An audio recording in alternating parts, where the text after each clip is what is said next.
How's it going, reefers? Welcome to another update. This is Alex Wilson. This is Alex for Corals. I got more of the good and the bad and the ugly for you, and a manure reefing series where I am adding like a crazy madman chicken manure to my reef aquariums. You heard it right, folks. Manure into my reef aquariums. Is it going to be good or bad? Old corals could be dead from one day to the next. I have no idea what's going to happen. Anyway, got some good stuff going. Some new corals coming. Got some corals in. So let's check it out. Alright, so here's a shot of my display tank here. And of the coral quarantine system here.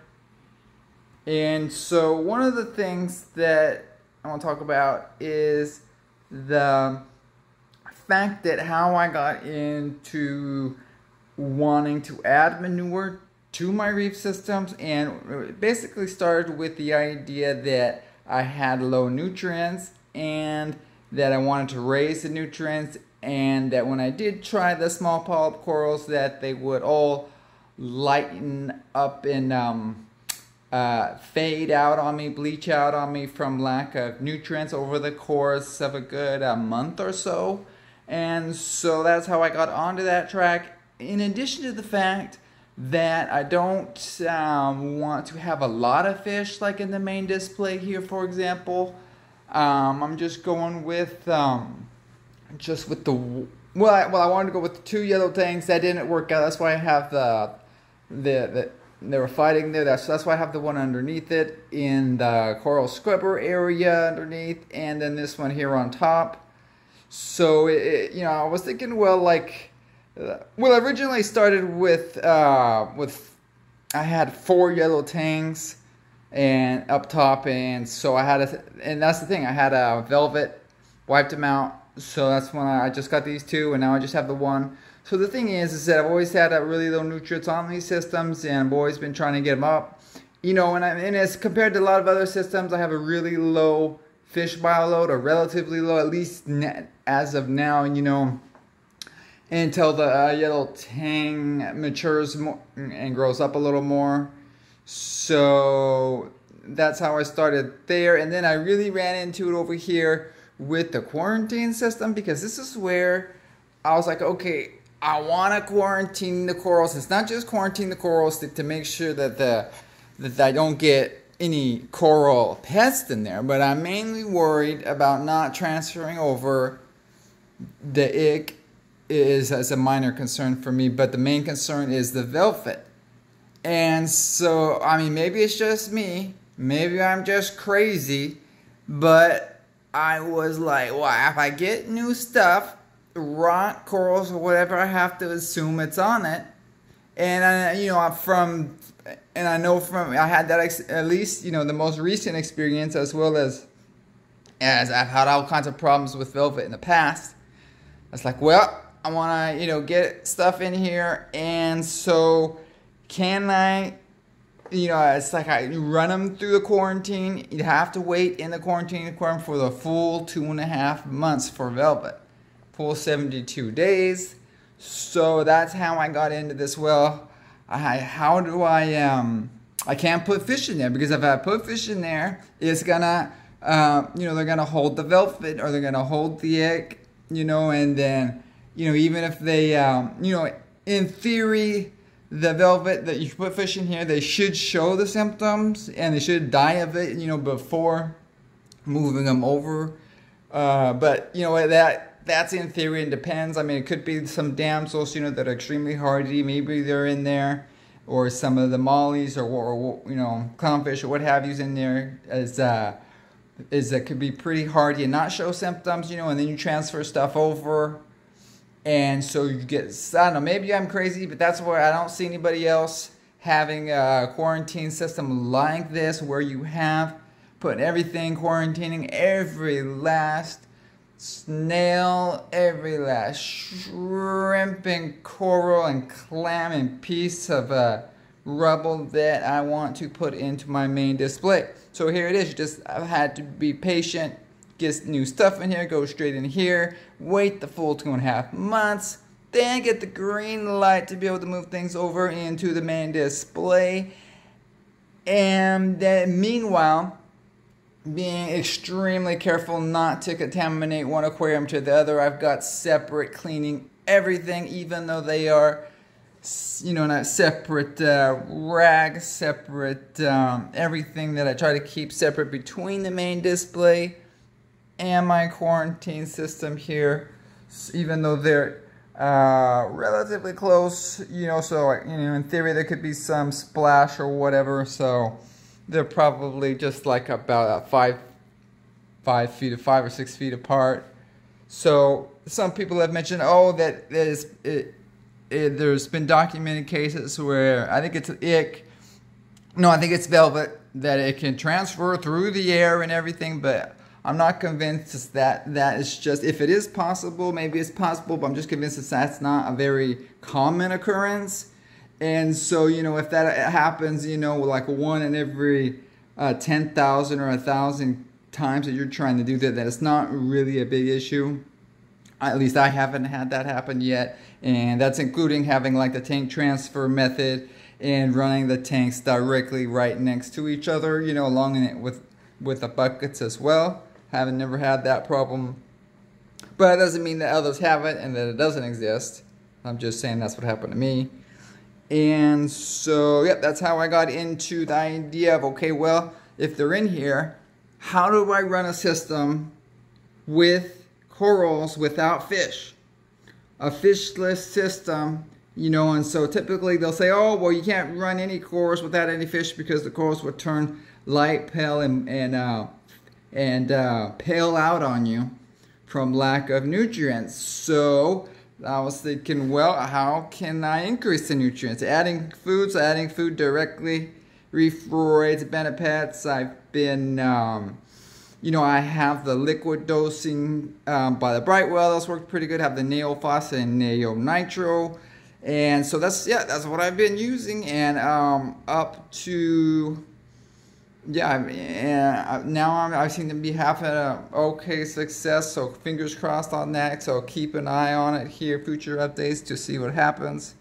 But and that's how I kind of went from having, well, you know, a lot of people say, oh, well, fish are really great, especially for small polyp corals, lots and lots of fish, whole fish you can put in there. Can't do that here. So what else do we do? And that's what's saying, well, what do the fish really do? Well, they're in there breathing, and that they're, you know, putting out some ammonia through their gills, like in a urine type format. And then they're also with the excrementing and the fish poop. So fish stools. And so it was like, well, you know, that's what I said. Well, maybe I can just find and get some fish manure. I looked around on the internet. It is available, including on Amazon, and it's used in like for kind of a specific, you know, a flower potting type of applications. So it's pretty expensive. So I really started looking at it, thinking, well, animal, is there a real difference? You know, I'm sure there's a difference, but is it going to make a difference with the corals as far as between fish manure and animal manure? And I came to the conclusion, well, might as well try the animal manure. So that's why I went with the animal manure, and I was looking at the cow manure, and there was dehydrated cow manure as well, although it was in the bigger packaging. So that's why I went ahead and went with the dehydrated chicken manure, and have been trying that. You know, and I was trying that at the same time that I was adding reef roids and benepets, but now I've dropped off the reef roids and benepets, and I'm just going with straight manure for now to see how that goes. So we'll check it out, see how it goes. Here's my Goni Astria. Keeping an eye on him. Hopefully he's gonna. It wasn't open up for feeding last night, but the other one too on main display, it rarely opens up for feeding when tentacles out, but it doesn't mean it should be okay. Hopefully it'll open up more and be able to feed it more directly. But let's check out what I got here. Check out the Acroporus over here. This is the This is the Christmas Mirabilis. This is one of my favorite all-time acropores right there. There it is, folks. And I got that one from Top Shelf Aquatics. And pretty good price on them over there. I think it was like, I think I paid like $65 for that one. So I think the price has gone down from where they used to be when I was last looking at them. They were well, a little over 100, I believe. And the Princess Peach, check them out. This is my all-time favorite coral, at least one of them. And fingers crossed, hopefully it's doing okay. And let's check out, this is the Rainbow Millipore from the Millipore is from over here, unique corals. So Joe Caparata, he's the owner over there, doing a good job over there. So I want to thank you guys for all the great corals you have over there for sale, as well as the Australian live rock that I got over here. So those guys are looking good. And it's got the snail right here. Can't see him that well, but that's the pink lemonade. And what's cool about the pink lemonade is that it should be called a yellow lemonade, because it's actually a tinge of yellow, and you can see it a lot more under the blue lighting. Definitely has a nice yellow tinge to it. To the right, I got that red tabling acropore hecanthus. Let's keep it on that one. And then the blue tort right there, Oregon blue tort, and the rainbow loom, and then just a straight rainbow there. And so let's check out this side over here, and check out. I get a close up. I'm trying to get a close up of this. There he is. That's the Bali blue slimer. Bali blue slimer look kind of cool over there. Top Shelf Aquatics. So it's kind of I guess it's a stag, bluish purple stag with a little bit. If you get really close on it, you can see it's got a little bit of green on them.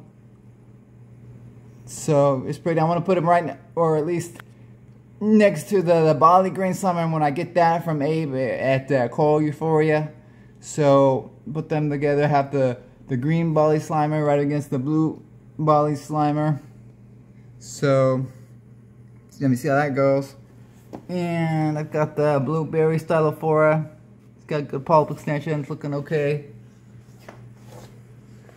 And so yep. That's the quarantine system right there. And check out this side of it. Yeah, got the shot of that green toadstool. It's supposed to be weeping willow, but maybe the polyps will get 2 or 3 times that, and then it would be, otherwise it's going to be a green stylophora, or a green toadstool. The fuzzy mushrooms over there on a nice piece of live rock. It looks like there's a whole bunch of life in that rock. It's a good piece of live rock, certainly. So let's check out the main display. Yep, yellow tang. Alright, this is the main display. I just fed these Acanthophilia here yesterday. Tuna, that's right. I feed my corals canned tuna, and they really like it. Yellow tang. I'm talking about the Acanthophilia, and we're talking about the tuna. They eat canned tuna because they eat a lot of tuna, have it left over. So what? Yellow tang. What you got? We're over here talking. We're not talking yellow tangs right now.